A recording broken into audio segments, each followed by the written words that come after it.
It can feel sometimes as if, well, with the best will in the world, it's not just that your actions aren't like bringing the results that you desire. Sometimes it feels as if your actions are actually being thwarted, right?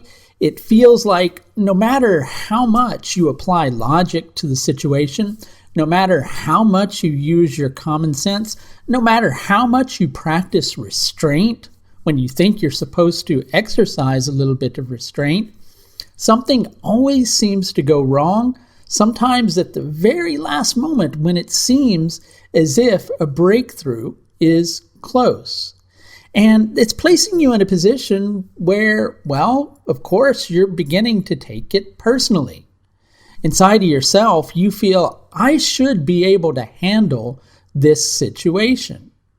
But it's almost as if there's this roof over you that's limiting how high you can go. And every time you're trying to break free of that limitation, well, it seems like it gets lower and lower and lower, and it feels like you're trying to grow higher and higher and higher, and it makes it feel like, well, you're close to giving up hope. And who could really blame you? Even the most strong-willed, even the most positive attituded, and I know that's not a word, I just made it up on purpose, even the most positive attituded people in the world would lose hope in such a scenario. But we know you're even bigger than that. We know that you don't have to let that limitation keep you down.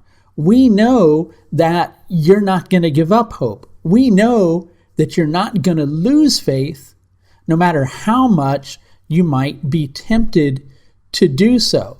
Perhaps, have you ever thought about it this way?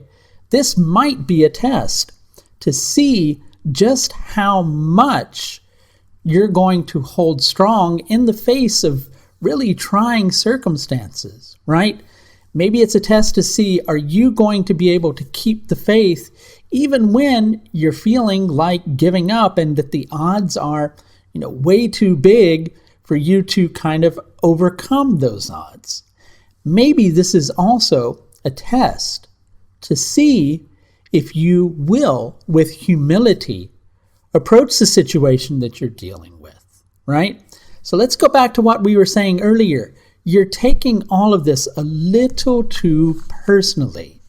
Something's important to you, perhaps someone is important to you, and you feel like you should be able to take care of the situation or that you should be able to take care of this person.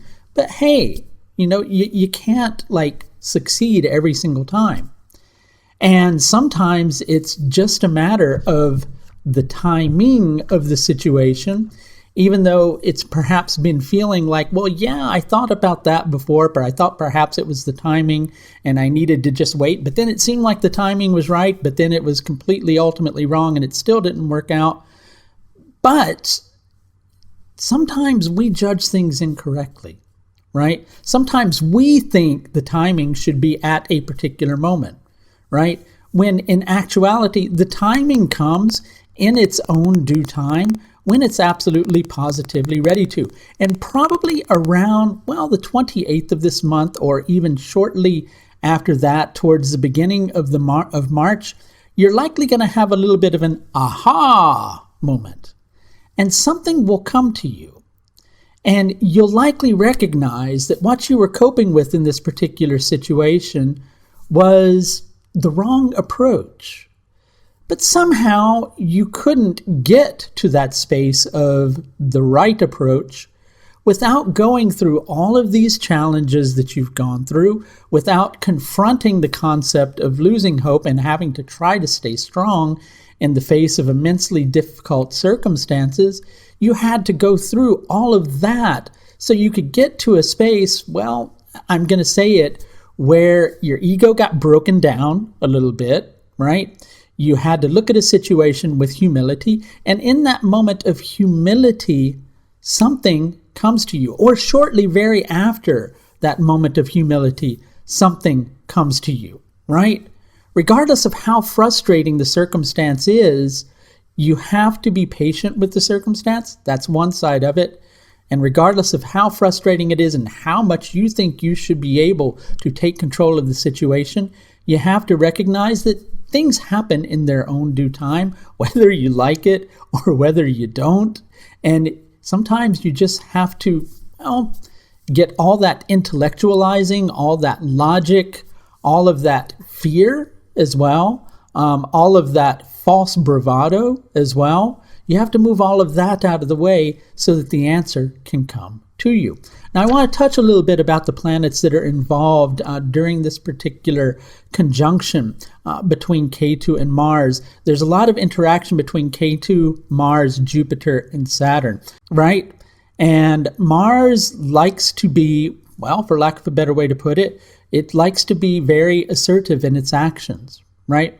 And it's in a Mula Nakshatra. Both Ketu and Mars are in Mula Nakshatras in this particular situation. And because of the desire to be assertive, and because of a desire to feel like, well, I should be able to be self-supportive in this situation, the moment that resistance comes, the fire and the restlessness begins to build inside of you.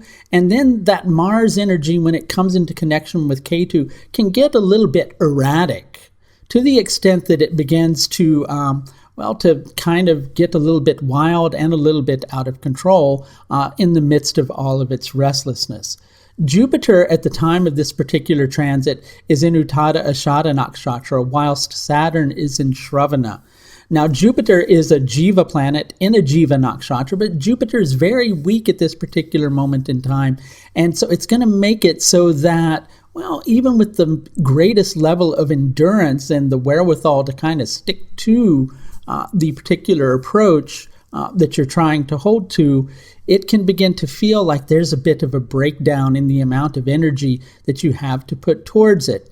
Saturn, when it shifts into Sravana Nakshatra, about 7 days into this particular cycle, Saturn as a Sudra planet is in a Sudra Nakshatra, right? And the energy is very strong for Saturn at that particular moment in time in Sravana Nakshatra. And it allows, through endurance, through patience, and through giving things time, it allows an answer to come to you that allows you to be centered, right? The symbol for Saturn is something that translates as bright navel, right? So navel is in your belly button, so to speak. So it's like being centered and being strong, because all the things that were ultimately confusing at first, that weren't letting you be able to pick out a path ahead, suddenly come together, and you feel centered and you feel strong. Then you feel like you've got a path that you can really serve